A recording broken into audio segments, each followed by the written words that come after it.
one. All right, so welcome everybody. It's so wonderful to have you all here. Emily will be on shortly to give a brief opening address. After that, I'll lead a little conversation with Emily where she'll answer some questions and share some of her experiences over the last 40 years of living with MS. If there's a question or a topic you'd like Emily to address during tonight's call, please just send me a private message in the chat box and I'll include that in our conversation and I'll get to as much of it as we can tonight. As I told you, we're already recording the call. For those of you who would like to offer a personal message to Emily, there'll be an opportunity to do that towards the end of the call, and you can do that. I'll just call on you. We'll raise hands at that point, and you can leave a little imprinted message with permanence and recorded for Emily to have forever. We suspect this will last about an hour. If it's a little bit shorter or a little bit longer, we'll stay as long as people want to visit. So for those of you who don't know me, I'm Jim Herbert. I met Emily about 20 years ago, and in most circles of people, that would make me one of the longer relationships in the community tonight. But in Emily's circle, it seems that many, if not most of you, have known her much longer than that. We first met at Lincoln Park Athletic Club when she walked into one of my yoga classes. And over those first few years, an acquaintance sort of blossomed, and we would chat before and after class, got to know each other a little bit with some of the other regulars in the class. And then one year, maybe the second or the third year, in December, she came up to me and she gave me a bag of chocolate chip cookies. And that alone was probably enough to move that acquaintance into the friendship category. But even more than that, it was the reason she gave me the cookies. That she told me that every year for her birthday, she bakes cookies for people who are special to her. And, if they live in the same city or whatever, and she brings cookies and gives everybody else a present on her birthday. And we all know how important Emily's birthday is. But I was just so touched by that sort of opened up a new connection between the two of us. Eventually, we started hanging out. I went to a couple of her famous New Year's Day parties. We'd grab dinner once in a while, just like many of you have done. And then at one of those dinners about 6 or 7 years ago, I suggested to Emily that she should join my Toastmasters group. And I think she turned as white as a sheet and said something like, "Why in the world would I want to do that?" And I told her at that point that her life story was really unique and it was really inspiring. And that I thought that there were a lot of people out there who could really benefit from that sort of inspiration. So she came to a meeting and waited a few months and gave a speech, and then another, and then another, and then 10 speeches later, and a number of storytelling shows she performed in.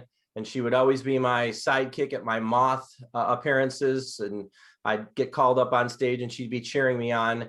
And now she's well on her way to being the motivational speaker that she always dreamed of being, simply by, like she does in every aspect of her life, taking action and putting one foot in front of the other. But the good news is you don't have to take my word for it.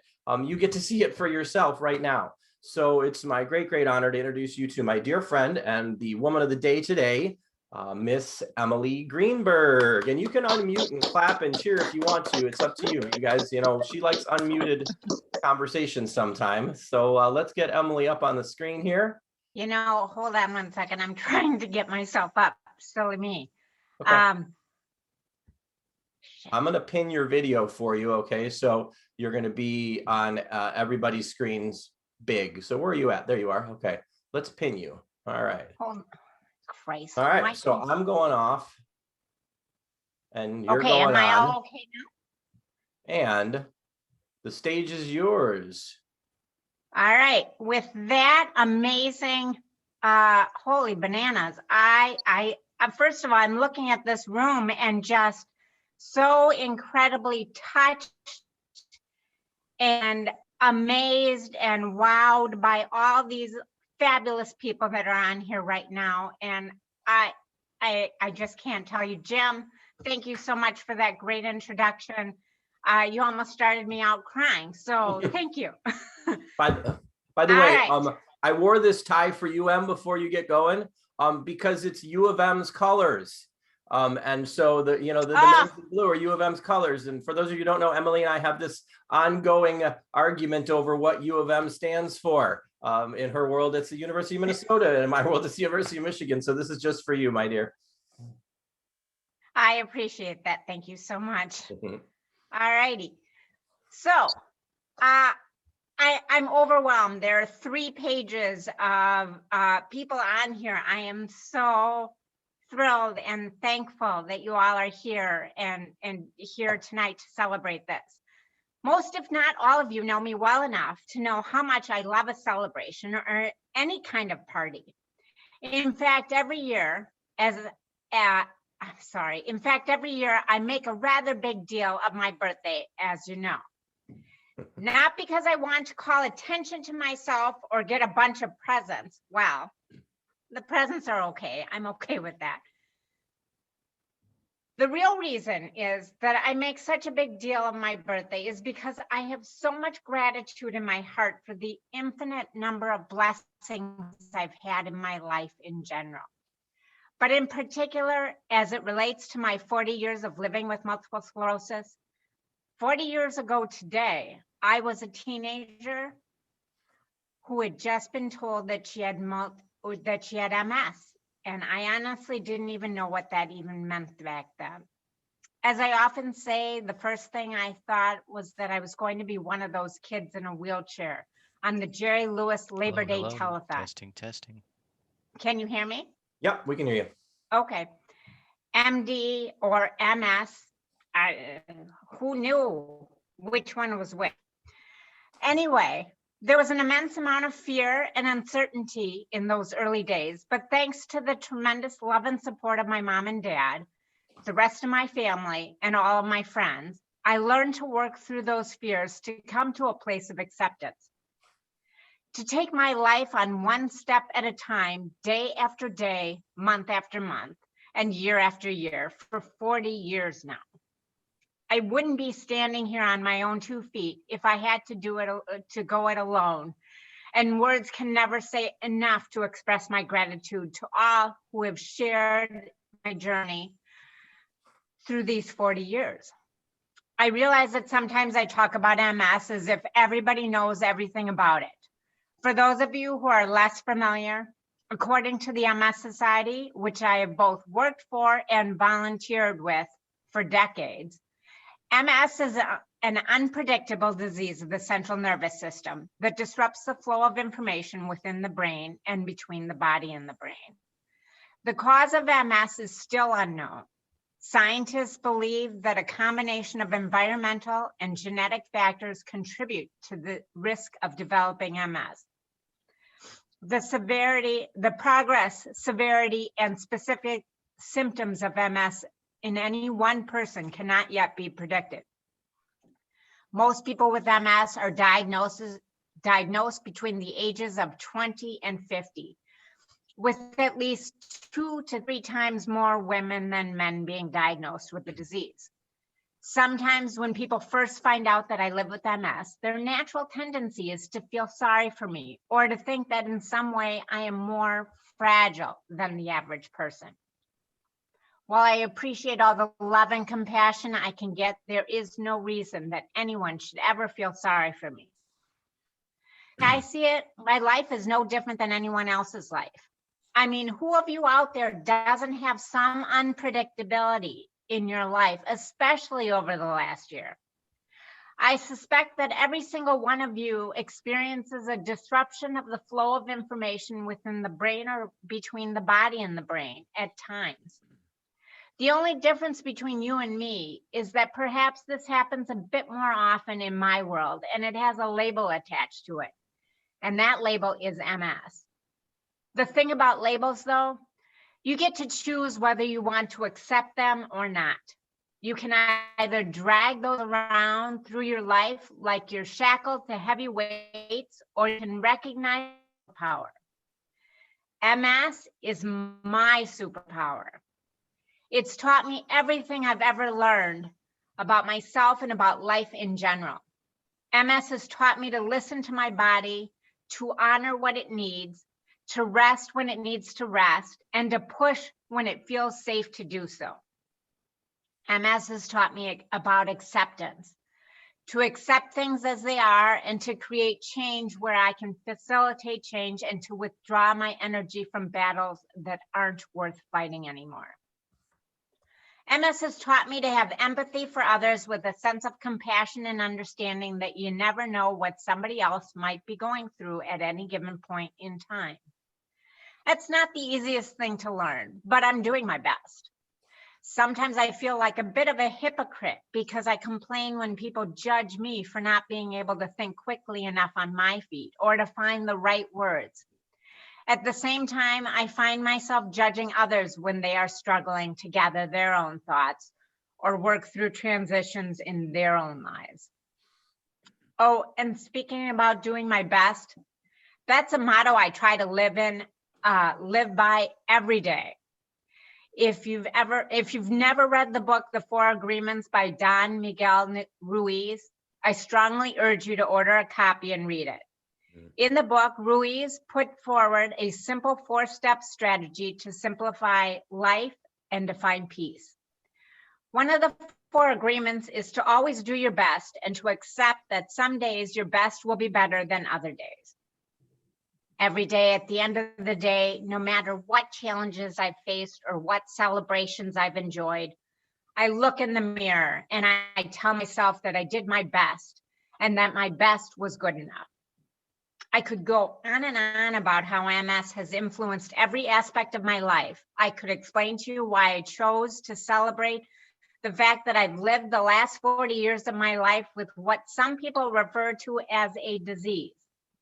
But the only thing I really want to say right now is thank you. Thank you for supporting me. Thank you for loving me. Thank you for putting up with me. Thank you for always being there for me, just like you are right now tonight. I'd always thought that I'd throw a big party for this 40-year anniversary. And when I realized in our current world order that was never going to happen, I needed to open up my mind to a different possibility. Living life with MS, or just living life in general, is all about keeping your mind open to the possibilities. I can't imagine ever feeling more loved or more held than I do at this exact moment in time, with this exact group of people on this virtual stage of life. I am so grateful. Thank you. Thank you, Emily.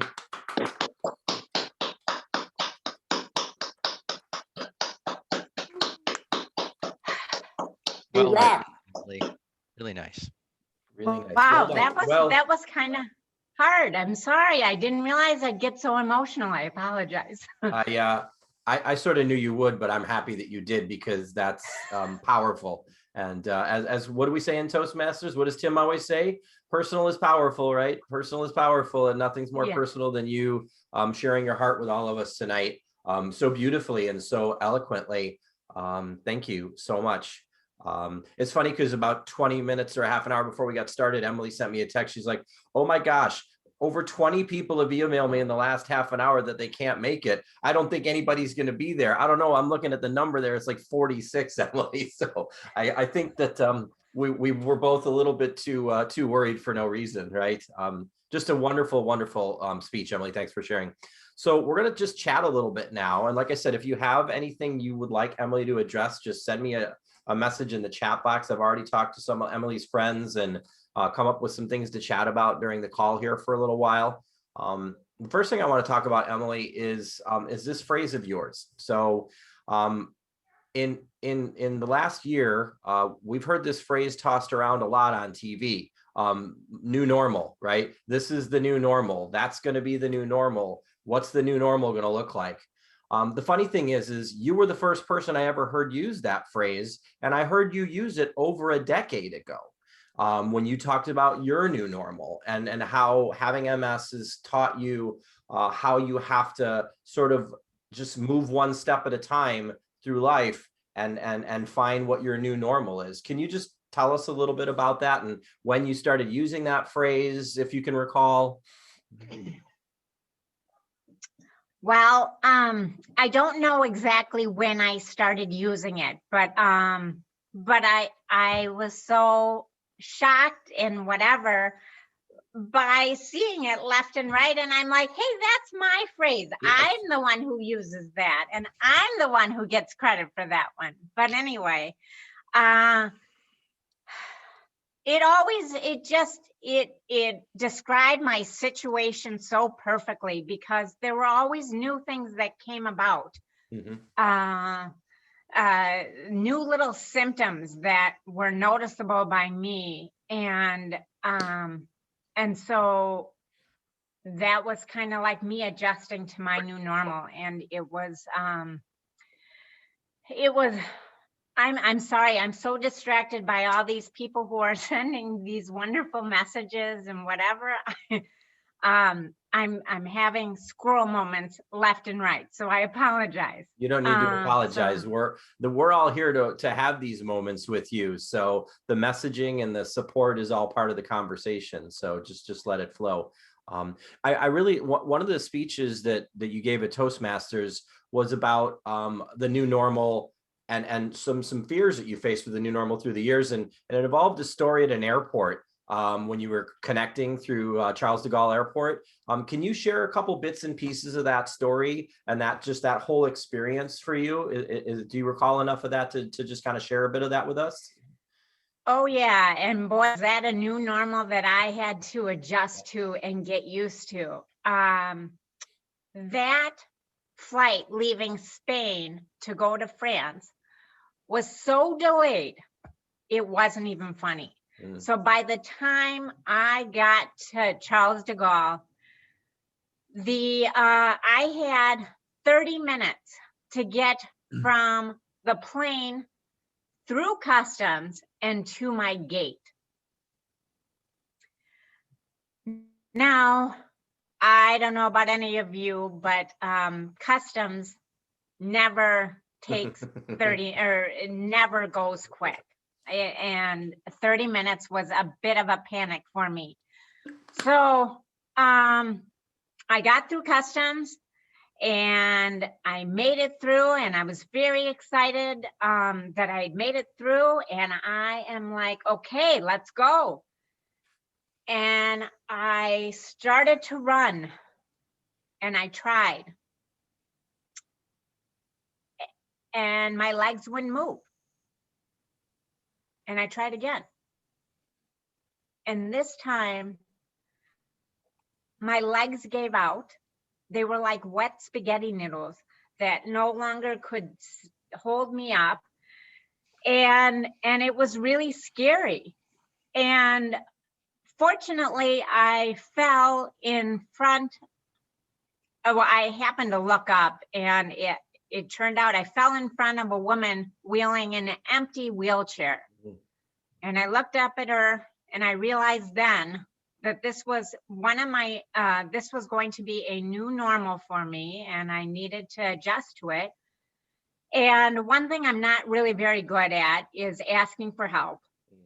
And so now I'm thrown several things, and I have to ask this woman for help. And she put me in the wheelchair, and she rolled me right up to the airplane door. And I remember getting out of that wheelchair and struggling to get to my seat. And finally, when I sat down and I was in my seat and I could breathe again, I realized that being in this new normal wasn't the worst thing in the world, and acceptance was just a piece that I needed to realize and accept what was going on. And so from then on, whenever I have to change planes, I now have it set up that I have a wheelchair ready for me at to my next flight, whatever, just in case. Yeah. That's my new normal when I go to the airport. Yeah, and there's that acceptance piece that you were talking about in your opening speech, and something that you've learned just by having to face these new normals. And really, we all do, right? It's no different, for me or anybody else here, is that piece of acceptance can be really empowering, and you embody it so well. That's one of the reasons why you're always so inspiring. Speaking about travel, I know you're a travel junkie. and some of the people on this call are some of your travel buddies. And I know you've been to South America and Africa and a number of places, over the last 5 to 10 years. The last year has not provided too many opportunities. You haven't even been able to go to Florida to see your parents this winter. You haven't been back to Minnesota for the holidays or anything, which I know is hard, but things are starting to change. And I know you're going to be more confident moving forward, being fully vaccinated, which is exciting. So what's your dream destination now? I know you're talking about some shorter trips, but like when you make that next big trip, where do you want to go? Tell us what's on your bucket list for the trips. Well, right now, we're just looking at a day at a time, and my travel buds and I are going to go to Utah, and I am so excited to be doing that. But as for a big destination, let's see, I'd love to get back to New Zealand, and gosh, you know what? There's so many places on my list. South America is another spot that Tam, my biggest travel buddy, and I have been talking about. So I'm so we will be hitting South America when things open up again. Wonderful. So many people who look at you, they don't see any evidence of what they think MS might look like, because physically you're fit. You're more fit than the average person in their mid 50s, right? And you're more fit than the average person in their mid 30s, quite frankly, because you take such good care of yourself. But MS sort of manifests itself in a different way. And I've heard you often talk about what it looks like inside your head.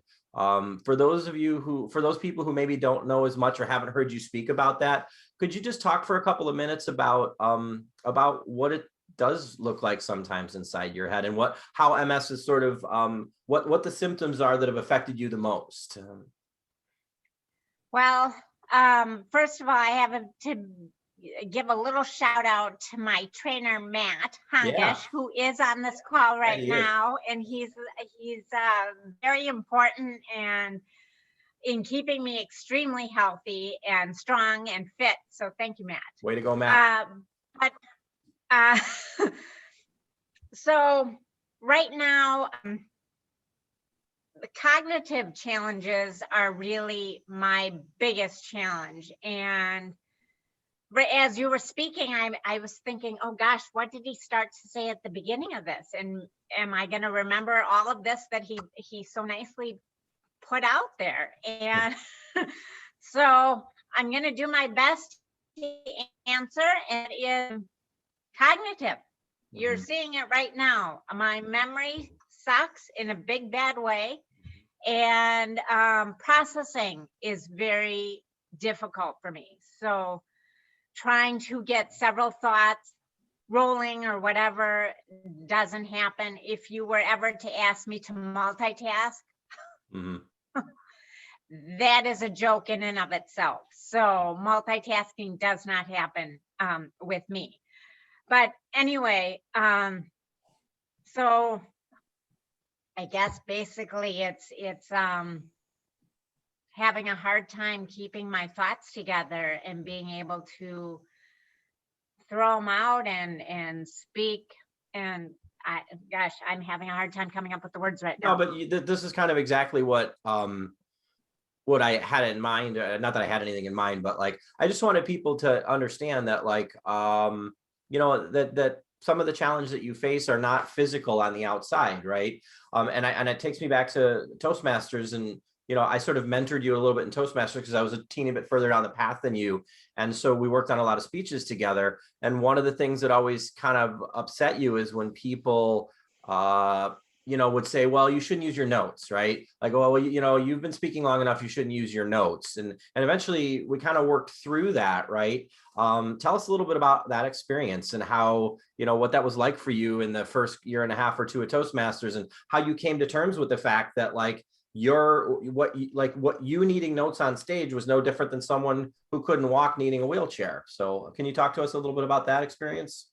sure. It makes me laugh because my speech in particular would be on cognitive difficulties or whatever, and how it messes with me, and how I have such a lot of trouble with it. And then when the first comment would be on the comment or the evaluations, great speech, your voice inflection is wonderful, vocal variety, great. You really need to work on not using those notes. And I'm like, come on, people, did you listen to what I just told you? So it always just kind of boggled my brain that people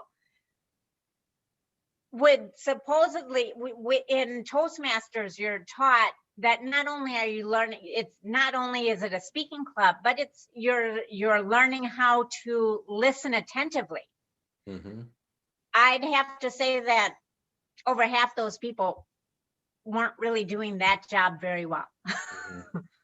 Yeah. Well, they're just, it's kind of like there's a formula how we judge things, right? So that's one of those labels to kind of ping back to your speech that you wrote about the opening, is like, some people want to place labels on things, and one of the labels is stronger speakers don't use notes. But I've seen you give super powerful, emotional, inspiring speeches with notes in your hand, and now in this virtual world, it's a whole different ball game, right? And you actually didn't you compete in the Toastmasters International Speech Contest this year for the first time? I did, and boy, wouldn't it be fun to be able to tell you guys that I won the speech contest? Well, that didn't happen. But I did win something else. I won the battle that I had within myself, which was that I could never compete in a speech contest because you're not allowed to use notes. Well, one of the fabulous things about Zoom is you've got a teleprompter right in front of you. So teleprompter it is, and I was able to compete in the speech contest this year for the first time ever. Mm-hmm. Yeah. Congratulations. I would like to point out to you that while your initial speech that you gave us tonight was pre-written and you did have the opportunity to look at that as you were addressing us, I would, and I think everybody would agree with me that all of the answers that you're giving us during this conversation are equally eloquent and equally powerful, and you couldn't possibly have any notes because you had no idea what I was going to ask you. So I want to encourage you to have confidence in your ability to speak off the cuff, because if you think Emily's speaking pretty well off the cuff tonight, give us a thumbs up in the reaction box down there. Anybody who's got, how to do those reactions, right? So thumbs up if you think she's doing a great job, which of course you are. Before the pandemic hit, you went back to work for the first time in many years. I think you worked for 2.5, 3 years at Chico's. How long was it?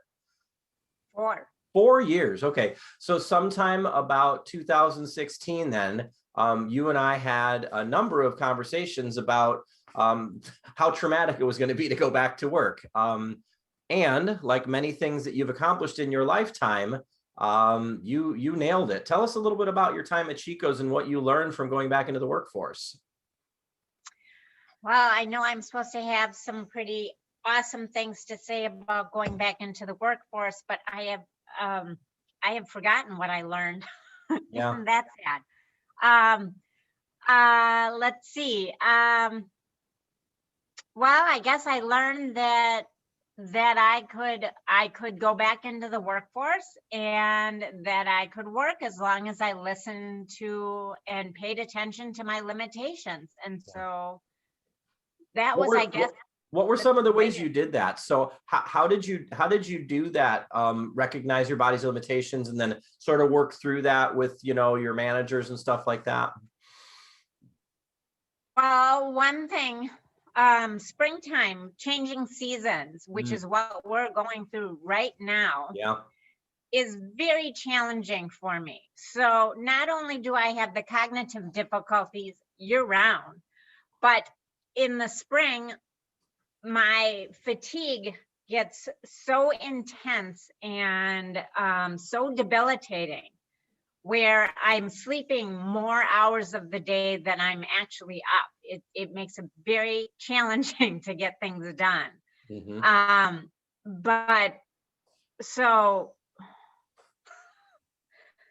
I just lost my train of thought. Oh gosh, Jim, I'm sorry. Can you help me That's out here? I'm always happy to help you out. But I think one of the things that, regardless of, I can't predict what your train of thought was there, but I know that some of the experiences that you had at work, I can't predict what time the train's coming into the station either, for that matter. But one of the things you often talked about at work was how you had to learn how to set boundaries with people, right? And like, not just sort of cave to the expectations of others, but rather like sort of learn how to have a dialogue with people about what your needs are versus their expectations. Right. And that actually gets me back to my point. So thank you. So I had a conversation with my boss explaining to her that I needed, that this time of year is tough for me. And so we worked it out so that I could work during the day consistently so that my body wouldn't have a hard time adjusting. As many of you know, in retail, you work evenings, you work daytime, you work anytime. I mean, you work all the time. So because the store is open and it needs to be staffed from morning to night. Mm-hmm. And working till 9 o'clock at night or 9:30 and not get home till 10, and then have to be back at work the next morning for a 10 o'clock opening, which you have to be there at 9. It was just too much of a turnaround. So I had lots of conversations with my manager to really understand that and to really work with that so that I could still work. Yeah. In just a few minutes, everybody, I'm going to open up the floor for people who want to say something to Emily tonight. So if I could just ask, if you want to do that, would you start raising your hands so I can kind of get an idea of how many people want to say something? And I really encourage you to say something if you would, please, because Emily's doing a lot of great talking here. And I'd love for, even if it's just like, hey, I'm so glad to be here. So just start raising your hands so I can kind of monitor that and see who wants to talk. And I just have a couple more things I want to chat with Emily about here along the way here.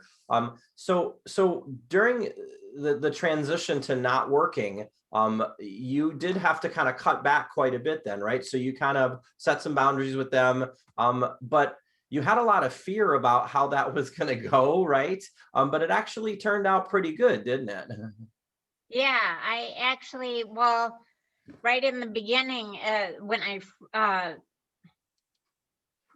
first started, they were so impressed with me. They wanted me to be a manager, be on the management team. And I'm like, oh my God, that felt great. But holy bananas, I was going to have to go from not working to all of a sudden be on a management team. And I thought, oh gosh, that's way too scary.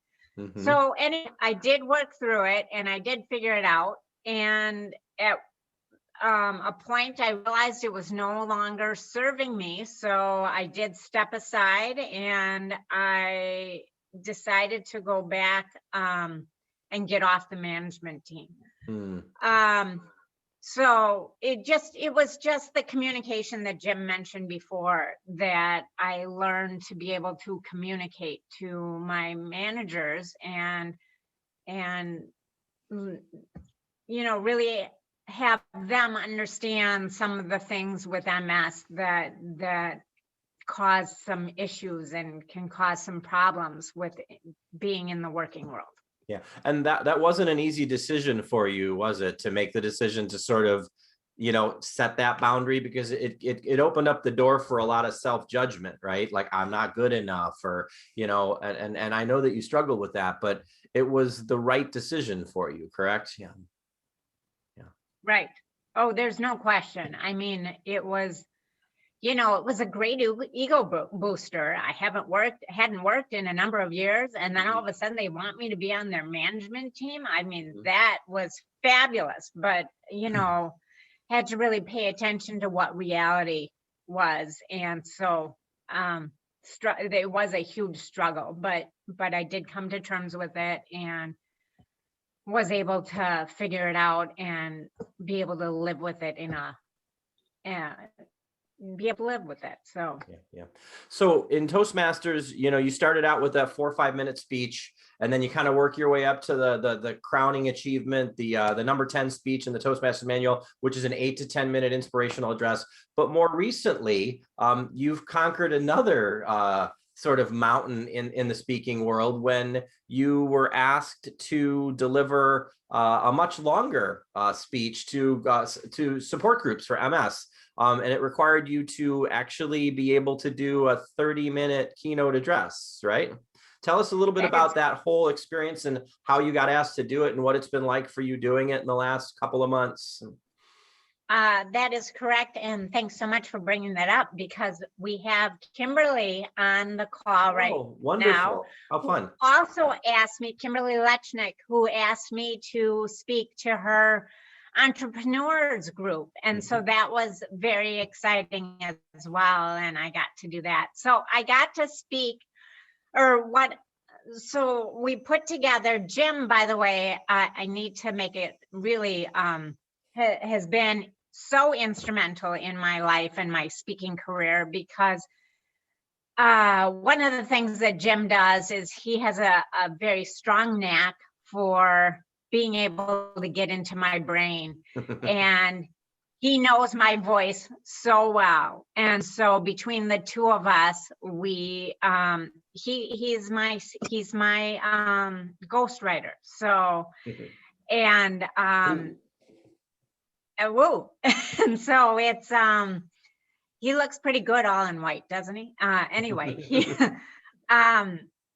he's been able to help me get my thoughts together and be able to put them out and get them out on paper and whatever. And so Jim has been really useful for that. And I'm having another moment. I know, I saw it coming out. So you're telling us about how you got started on doing the 30-minute keynotes and what it's been like for you, and how you've overcome that fear that you can't give a longer speech. Well, as I said before, the teleprompter is quite fantastic. I do love my teleprompter. And so it's been a lot of fun being able to share my story and share a 30-minute presentation of my story, and the reactions and the responses from people still amaze me. I mean, just astound me. Over the years, people have always said I'm inspirational, and I'm kind of like, okay. Well, at these support groups, I hear, and people are like, oh my God, your story is so amazing. And this happened to me. And thank you for giving me the okay to be okay with it. I'm not sure if I said that correctly. Yeah, absolutely. But that it's so remarkable how I've been able to help people just in the short time that I've been speaking. So it just is astounding. And I think and we'll kind of wrap it up there, because it's a good place to wrap up, is that I think one of the things that you embody, and one of the reasons you're so inspiring to so many people, is that you're extraordinary, but at the same time, you're okay just being okay sometimes. And that's sort of the whole do your best thing from Don Miguel Ruiz and the Four Agreements. And I ping back Emily's endorsement. If you haven't read the book, it's life-changing. It's a single afternoon read. I recommend it to everybody. And I probably gave you a copy of it, right? Is that how you got started with it? Is that how it happened? I don't even remember. But yeah, you know, being okay. And my mom always says, by the way, my mom's on this call, is sometimes it's okay to just be okay. So are you still with us, Em, or did we lose you? Okay, we got you. All right, so I'm going to open up. Go ahead. Did you want to say something? No, I just was saying I'm here, Oh. but apparently my internet connection is unstable. Yeah, I apologize. know. Well, I'm unstable generally, so it's okay. We're a good match. So I'm gonna just call on a few people here and continue to raise your hands if you have something you want to say. And speaking about friends and family here, I'm gonna start with my mother-in-law who's here, Kathy. Will you unmute yourself and say whatever you'd like to say to Emily? Well, hi there. Can you hear me okay? I can, can. yes, but I can't see you Excellent. anymore. Oh, Emily, I am just so glad to be on this call and to know you. We met you through Jim and Christiana, of course, and you are just a delight every time we've ever seen you. You're positive, you're encouraging. And I know from what you've said and what you've described, the struggle is real, but we would never know it just in the times we've seen you. You are happy and outgoing, and I think that just really reflects your acceptance, the real acceptance of yourself and your limits. Like you just said, it's okay to be okay sometimes, but you accept yourself and others around you. And I've never felt judged. I've always felt very encouraged when I'm with you. So happy 40 years. Thank you. Thank you so much. Yeah, that's Love wonderful. you. Thanks, Kath. Appreciate it. Let's go to Emily's travel buddy next. Tamara, will you, and very close friend, will you unmute yourself and jump on? And I'm going to see if I can find you here and pin you up on the screen. Let's go. Come on, join Okay. us. First of all, where did this holy bananas come from? Well, And I'm it's prepared. better I than have saying holy shit. Because now I'm going to start saying it, so I just had to ask. So for good and for bad, Emily is my partner in crime. The good part is it's a lot of fun. The bad part is she doesn't keep me in check, and sometimes that gets us into a lot of trouble, and has many times. I've said from the beginning that you're just incredibly awesome and fun, and the way you never let fear stop you from doing anything. Before I even started on this public speaking gig, I'm like, God, you should speak. You're like, what are you, crazy? I'm terrified. I'm never speaking. I'm like, all right. Well, next thing, oh, by the way, I just joined Toastmasters. I'm going to start speaking. I mean, and that's you in a nutshell. Mhm. You don't stop at fear. Hey, we're going to do this. Are you kidding? That's crazy. All right, let's do it anyways. And that's why we all love you. You're fun, you're funny, you love to laugh, and you can't ask for anything better than that in a close dear friend and a travel companion, and definitely in a partner in crime. Yeah, absolutely. Thank you. Wonderful. Before I take the next person, I realized a question came in that I didn't see. Dana wanted you to talk a little bit how you became an avid cyclist, Emily. So when did that bug bite you, and how did it get started? I guess I don't even know. You were a huge cyclist when I met you, and I don't even know where that all began. Well, funny story. So I went to school in Springfield, Ohio. So I would always drive to Chicago to pick up my roommate, Laura, and then we would drive down together. Or she actually would fly to Minnesota, and then the two of us would fly to Chicago, and then we would drive down to Minnesota. Anyway, I did that drive for so many years that I was like, well, what came up on my radar was this bike ride called the AIDS Ride, which was a 500-mile ride from St. Paul, Minnesota to Chicago. This was the route I had driven for many, many years. And I thought, gosh, I really would like to bike that route and just do this route that I have driven for so many years. Mm-hmm. And so I did the AIDS ride and I got through it and I actually survived. My parents weren't very happy, very pleased, when they, actually, I'm sorry, I'm saying this wrong. They were very concerned when they saw me come over the finish line because my leg was completely bandaged because I had kinesio taping all over it. But kinesio taping after 6 days is going to look rather dirty. Mm.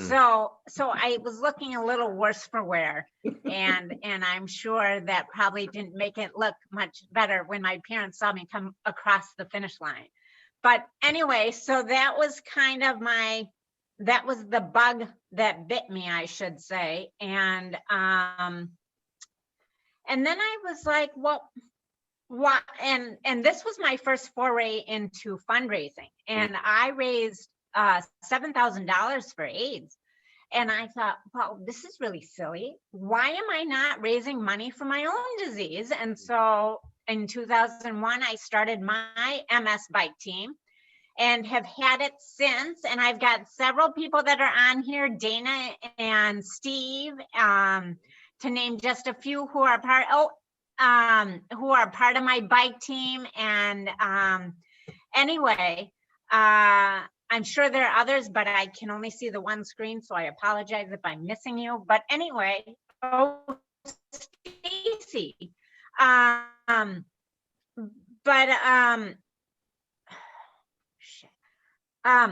So anyway, so that's how I started biking. And then I had this great team tour de friends, and this year my team is on board with this. We're raising $40,000 for my 40 years living with MS.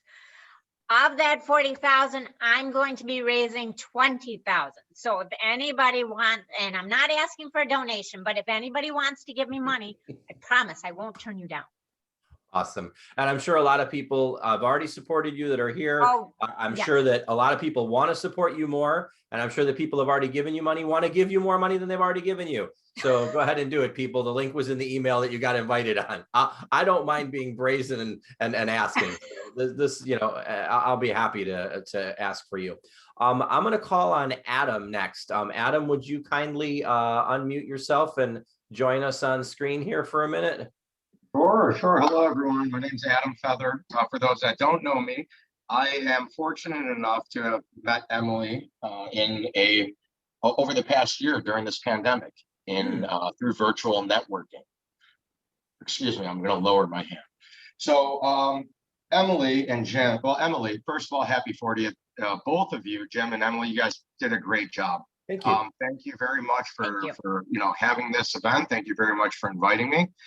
I learned a lot tonight. This was really eye-opening. I didn't really know what to expect, but this was really, very well put together. All the advice, Emily, that you have given, and Jim, you as well. This is, I'm just really thankful to be here. And Emily, I'm really happy for you. You're an amazing person, incredibly inspiring story. I'm glad to, call you a friend. I'm very glad we're friends. And again, thank you for having me. I appreciate it. You guys, this is awesome. Thanks for jumping on screen and saying something, and we really appreciate it. And it's great to meet you. And I don't know, Emily, maybe we've got more of these ahead of us. Maybe this is one of our upcoming things for 2021 is conversations with Jim and Emily. We'll see what happens there. Thanks for the idea. I had a friend of mine who unfortunately couldn't be a part of this tonight. His name's Stubby. Not to steal Emily's thunder, but he is a celebrity. He's famous. He was recently diagnosed with MS. I really wanted him to be on this. So if you guys are considering having more of these events, I'd love to have him on as well. Great. We'd love to meet Stubby. Absolutely. So Emily and I have a book in our future here somewhere too, right, Em? So all right, great. Thanks for being here, buddy. We appreciate it. I'm going to call on, let's go boy, girl. Let's call on Mary. Mary, will you unmute yourself and join us on screen here for a minute? I would be happy to. Thank you so much, Jim. Thank you, Emily. This is fantastic, and I'm really just happy to join in with you. You mentioned that you've been a motivational speaker and you've been able to hear from people how much you have helped them since starting that. But the first thing into my mind was that you have been helping people your whole life, and who have just run into you and your friends and acquaintances, and your positive energy, you just exude that, and it rubs off on people. I met Emily, I was doing the math, 34 years. Mm-hmm. Emily and I Emily and I went around the world by ship together in college. And it sounds crazy to even say that, but we did with 500 other people on semester at sea. But it was just life-changing, and knowing Emily, just having so much fun traveling with you and just living aboard the ship, and just your positivity really, I think, impacted me throughout my life as I have hit, little bumps on the road. I've tried to be courageous, and I know that's because of you. Awesome. So thank you. Mary. Thank you for coming on and sharing. Mary, it's great, beautiful. So nice to meet. I'm meeting a lot of people I've heard Emily talk about in the past. So this is really special for me too. It's wonderful. So, all right, let's go to trainer Matt, the man who's responsible for keeping Emily in such good shape, but it's actually Emily's efforts to keep her in shape, much like I help her with ideas to write about. It's all her that's doing it. So where are you, Matt? I want to pin your video and get you on the screen here. I'm right here. All right, hang on. I'm gonna. Can you raise your hand again so I can find you? Yeah. Thanks. Here I go. I'm raising it in the video. All right. So, oh, there you are. Good. Perfect. It's good to see you again, Matt. It's been a while. So good to see you too. Yeah. Well, I didn't know that you guys could cut onions on Zoom calls, but cut it out, okay? My eyes are getting really irritated over here. So knock it off. Greenie Panini. So I'm just going to kind of repeat what everyone else has been saying, but these core values of just your positivity and the warmth that you admit are, they're, no one else is like you. I actually met Emily before we started working together. I met her on a bus and we were both going towards the loop. And I think she saw my logo on my shirt and we were just talking, and then 6 months later I get a voicemail on my phone, and it says, "Hi, Matt, I need a trainer. My name's Emily." And I go, "Oh my gosh, I think this is the same woman just by, that I met 6 months ago on the bus." And it was just so funny getting, I never forgot that, with how big this city is. I said, I think I know this woman already. And yeah, I mean, what was that, 5 years ago? And to this day, we end every workout with a hug, a virtual hug now. But, she's not only physically strong, but she's a role model to me. So thank you, Emily. I agree with that 100%, Matt. Teacher becomes student many times in life, right? So true. Yep. That's Hold on great. one second, Yes, Jim. please. Matt, I just have to correct you. It was a year prior to me leaving you that message on the voicemail that we met on the bus. Yeah. So it's this distinctive Minnesota nasal twang that you apparently remembered. And we all know Emily's a stickler for details. So if we say 6 months and it's a year, she's going to let you know it was a year and not 6 months, right?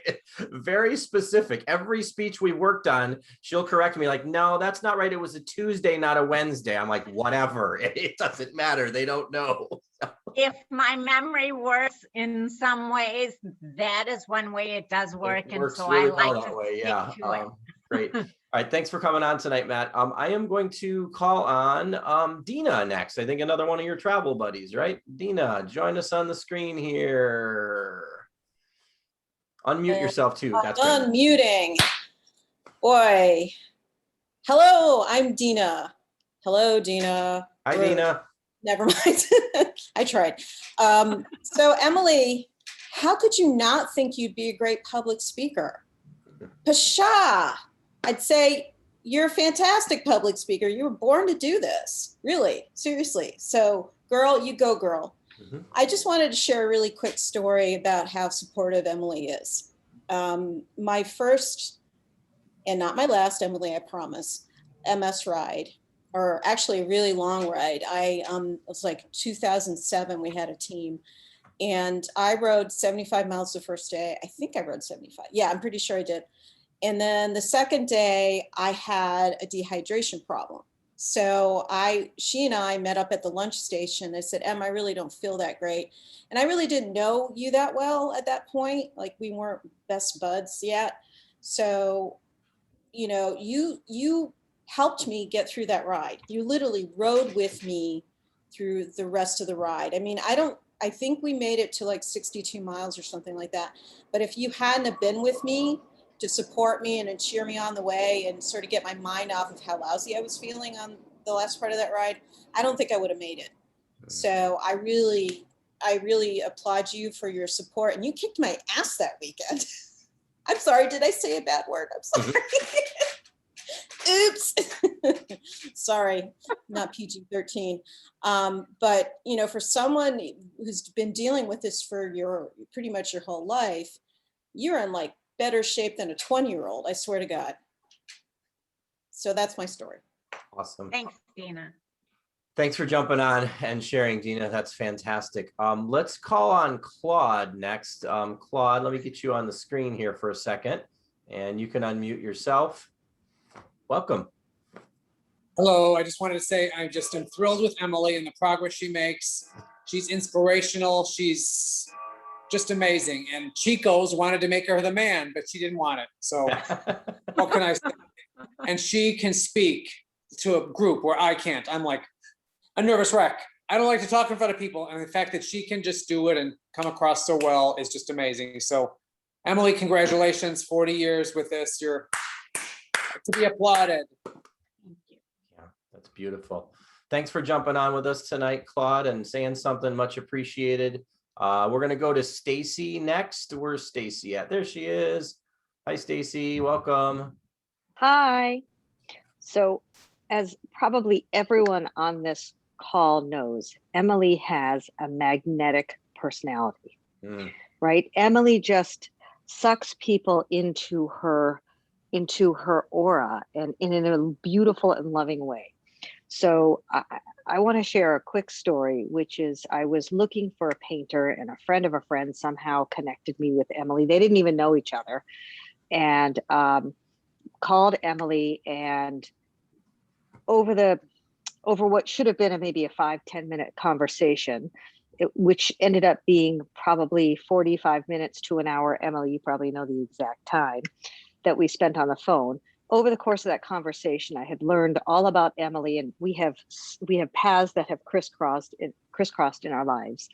And next thing I know, I hardly know how to ride a bike, but I'm signing up for the MS ride. And it turns out I couldn't ride that year. That was, I think it was 2007 M. It was the purple jersey. But I think it was 2008, whatever.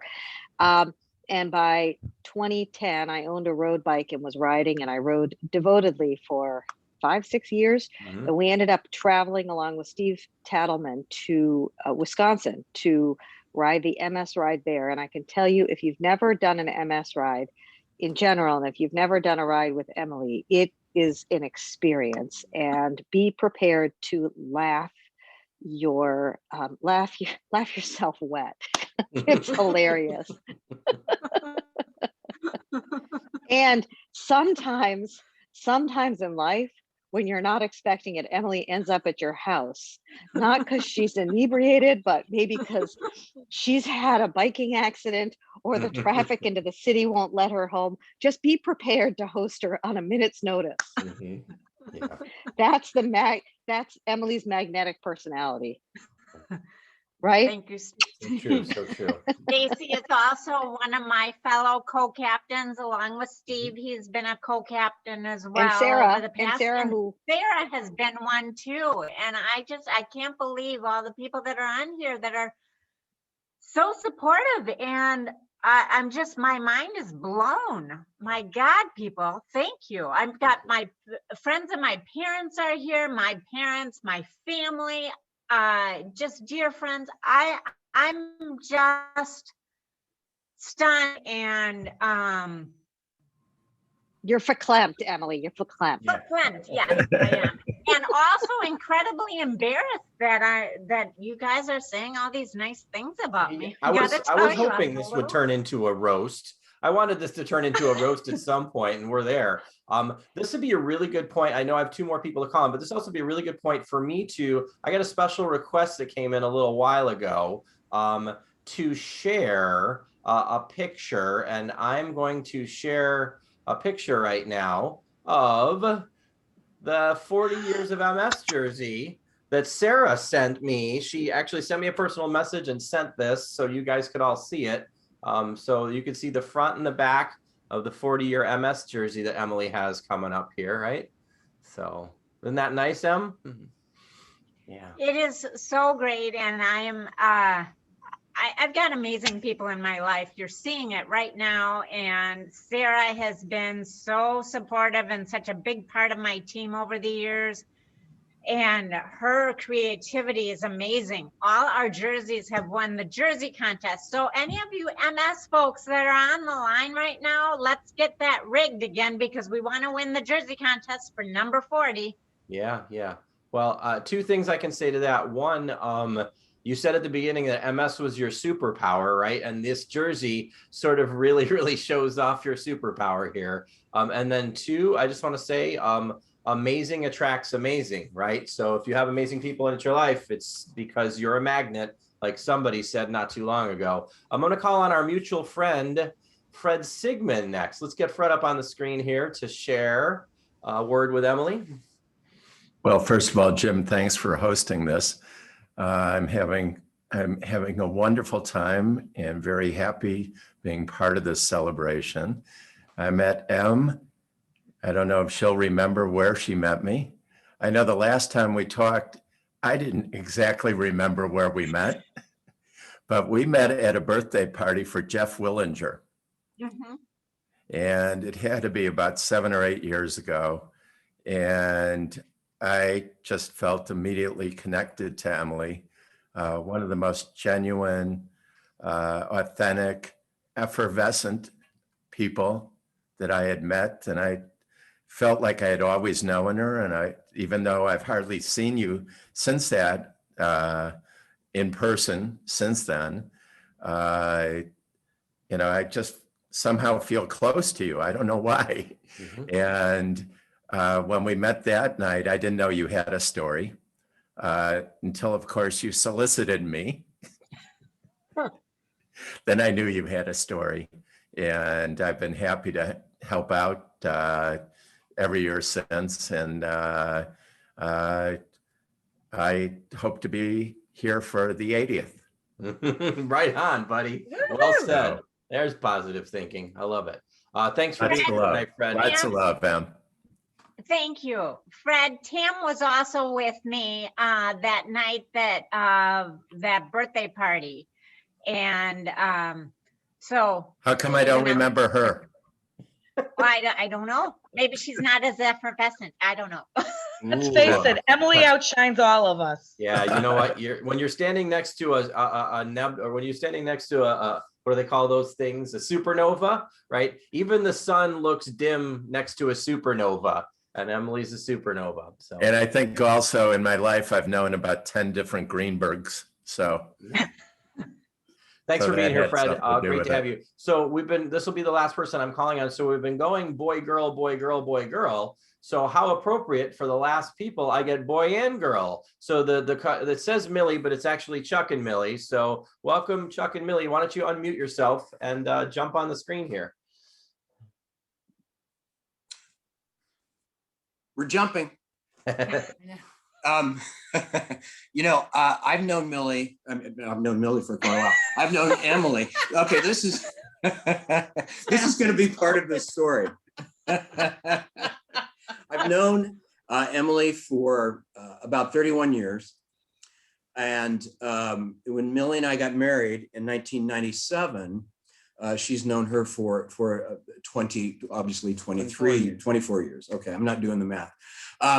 And Emily had the unique opportunity at our wedding to be a part of it. And she wasn't a bridesmaid. She was one of the groomsperson on my side. She had, so I had my friend Mike and I had my friend Davidson and Emily. And I thought that was a unique opportunity for her.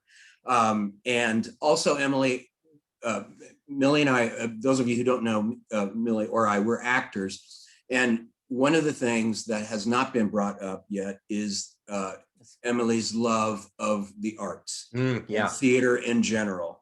And Emily is our biggest fan. And so I want to thank you for all the years that you have come to see our shows, been so supportive. Even when the show wasn't great, you said it was great. and we thank you for that as well. I have to add my confusion over Millie and Emily. I have to tell one last thing, and that is, for a while, Emily and I actually dated in the early 1990s. And my friend Mike, who was my best man at the wedding, gave the groomsman speech. And his wife kept saying, don't say Millie, don't say Emily. Which he did. He actually gave this lovely speech and he said Millie. But we had a cameraman there that day and he missed Mike's opening speech. And so he wanted him to do it again. And he took him to a broom closet at this hotel that we were at. And he filmed it again, but this time Mike said Emily, not Millie. So it's always been one of our favorite stories to tell. But we love you, Emily. Congratulations on 40 years. We love you so much. And just jumping on what everybody else has said, Matt and other people, she just attracts people. And if I'm hanging out with her sometime during the night, I know that I'm going to be meeting somebody new because Emily will be meeting somebody new. It could be a tourist who's confused and she goes, oh, I live here in Chicago. Sure, let me help you out. And it's wonderful. It's wonderful how much you share and give. And so we love you. Love you. Thank you very much. My parents are cringing right now because they know this all too well about me and that I talk to anybody and everybody. So. Yeah. That's why we're all here, my dear. Thanks for coming, Chuck and Millie. I got a late entry to the game here, so let's get Sarah and whoever's with Sarah on the screen here for a second. My name is Dan. That's Dan. I know you, Dan. Hi. The youngest of the four siblings between us all. So on behalf of the Greenbergs, Kozlovs, Freemans, congrats on the 40 years. We love you a ton and just wanted to make sure that somebody spoke up on behalf of the family. Yeah, thanks, Dan and Sarah. We appreciate you guys jumping on. So I don't normally hang on a second. I gotta scroll through here, and I don't normally put anybody on the spot, but I'm gonna do that tonight. And I'm just gonna ask if Emily's folks will come up for just 1 second here. They're gonna kill me. I know, and I'm sorry, but I'm gonna do it anyways. So I just want you to maybe just share, if you will, Roger and Myra, just a moment of what this night's been like for you. I finally found the mute button. Yeah, you're here. We got you. We can hear you loud and clear. Yeah.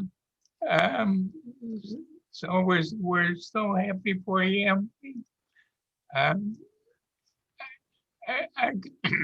congratulations and best wishes. We always love you.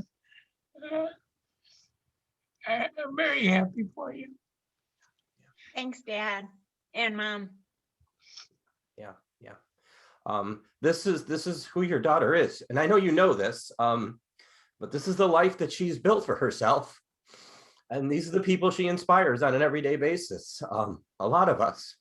So I thanks for being here tonight, and I didn't mean to put you on the spot, but I just really wanted Emily to have this moment with her and her two parents, since you can't give her a hug tonight. This is a virtual hug that will last a lifetime. Yeah. So I see some of the names that Emily has mentioned that are her friends, and so we put a name to the face.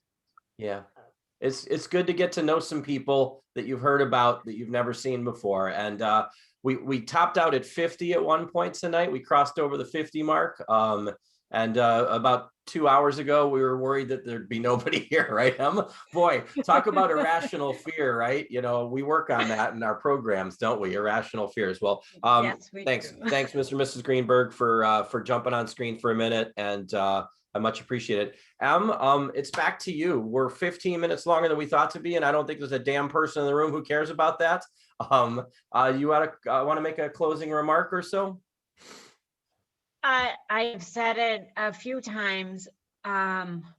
First of all, I just have to say, Barbara Winthrop, thank you so much for being on tonight. This is one of my parents' friends, and I'm so touched and overwhelmed by all the people that are here. I mean, I've got so many people, I've got people from Minnesota, I've got people from Chicago, from Semester at Sea, I've got people from all over my life, and I'm just blown away with all the people that are here. Thank you so much. And silly me, I'm sorry, I left out all my nephews and niece. They're on, well, they're part of my family, but I'm really overwhelmed. Thank you so much. Yeah. Well, Emily, thanks to you for being always so brave and so vulnerable, and so transparent. And I know these are things that you've learned because you've worked on them. One of the things I always say to Emily is that the world would be a much better place if everybody was willing to work on themselves as much as Emily has chosen to work on herself through the years. So what we see when we see you is someone who's willing to change and grow, to share their pain with others, but also to inspire them to live a life of joy. So let's all just give Emily a final round of applause. Happy anniversary to you, my dear friend. And we'll have a recording of this for people who want to see it that didn't get to see it. I'm going to put the gallery view up here for a minute so we can capture the gallery on the recording, so we can see all the faces, all the 50 people that are here with us tonight. So thanks to you all. Support MS. This is what we're here for, not to raise money necessarily, but to support people who maybe have more physical hardships than Emily's had. And so people can say one day that MS is no longer here because we found the cure, right? God bless. All right. Good night, everybody. Thanks for being here. We've got the comment box saved for Emily, so she's going to see all your comments. Have a great night, and I look forward to seeing you all in person again sometime in the near future. Stay well, everybody. Bye-bye. Thanks, everybody. Love you all. Oh my God. Yeah.